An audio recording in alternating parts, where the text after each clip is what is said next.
needs to be built around the elderly. Just as we need for children as well, and for women, and for the poor. I don't think we can claim that any of these categories is more urgent or is in need of more urgent attention than the others. I think when people are vulnerable, they are vulnerable. They just need equal attention, equal, urgent, and consistent attention. Sure, sure. Let's see. Oh, Danya, you're funny. We'll switch to this one. So, Danya's question is, what's your favorite thing about being in Boston? I love Boston. I've been in Boston for 5 years now. Boston is extremely civilized place to live. It's the most civilized place I've lived in. Well, of course, except Cambridge in England. I was going to say, Cambridge is probably going to be kicking. Oh no, he did not go to school here. We do not know him anymore. He said we were not as civilized as Boston. Yes, but Cambridge, Boston is very diverse. Boston really it represents the world in microcosm. It's just like our university here. Almost every ethnicity in the world is represented at UMass Boston. Faculty members are also very diverse. The running of this university, in my view, is extremely marvelous because the administrators are forever conscious of the diversity, not only of the city, but also of our campus at all levels. Intellectual diversity, racial diversity, economic diversity, and so on.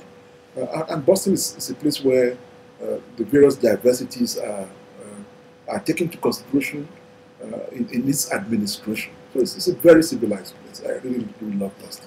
Nice. Civilized. I love that.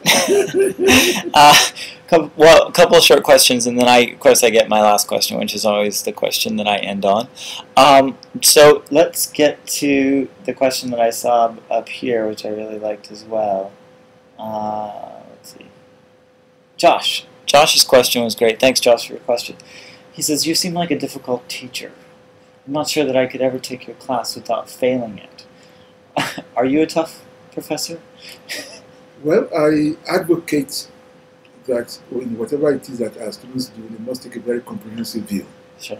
They must consider the problem at hand in a very holistic way. They must not just look at it parochially from one particular disciplinary perspective, but must involve other disciplines as well. Right.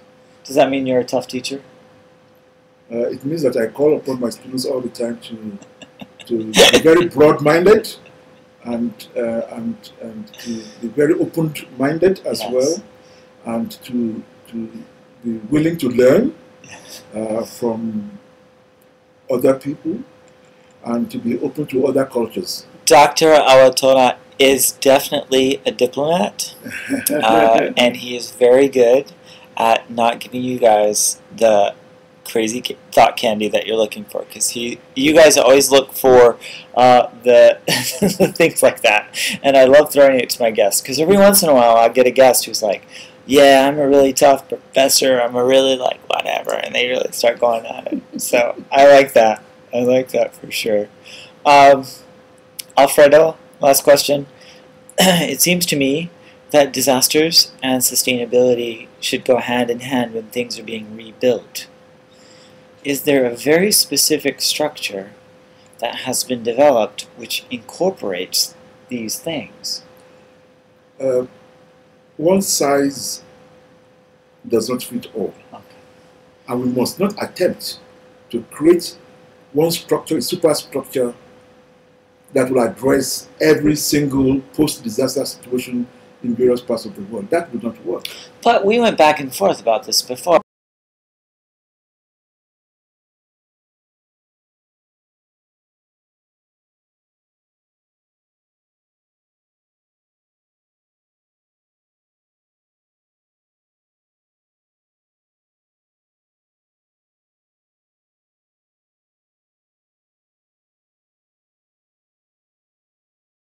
That structure will be a culmination of a proper understanding of the local traditions, of the local culture, of the local economies, of the local people and the ways of their doing things, of the available materials, of the available technologies. How do you do that in such a quick situation, though, like disaster situations where you have to respond in 24 hours? Well, it just simply means that preparing for disasters is an ongoing process. We have to be thinking of putting these structures in place even long before disasters strike.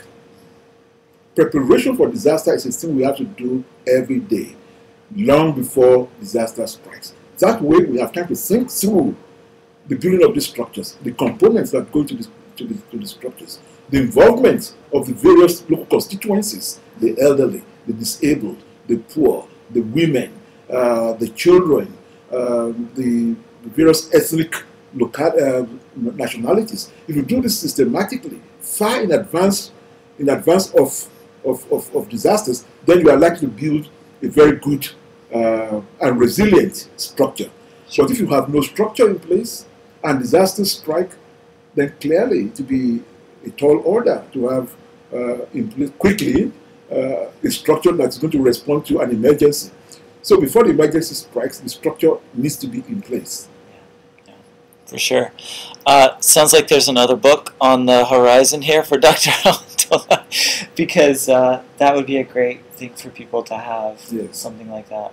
An opportunity to explore it. And I can't wait to hear your comments and your feedback, all of you guys who are in the business out there, because I know you've dealt with emergency situations yourself, and I look forward to getting those emails.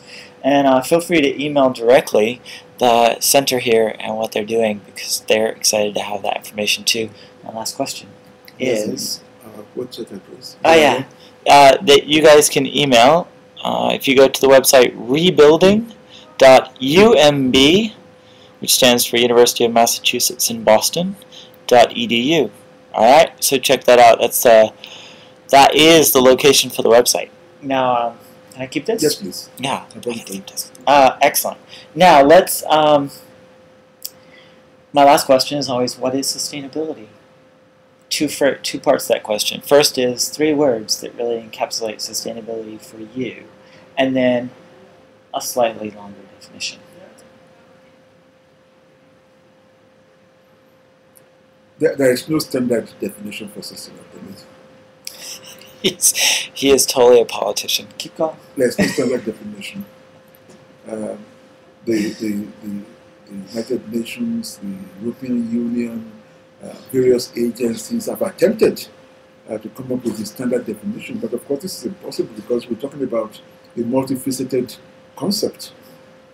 But if you're asking for a very shorthand, very abbreviated definition, I would say that we live sustainably if we use resources in a way today that does not borrow into the resources of tomorrow. If we live in a way today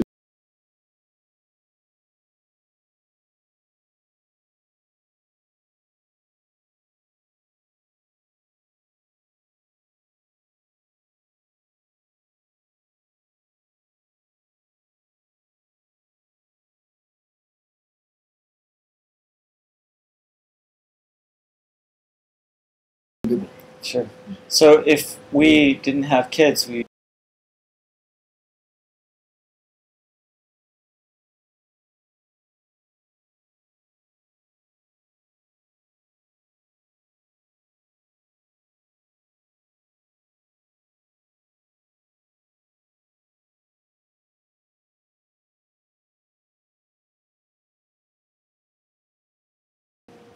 that allows our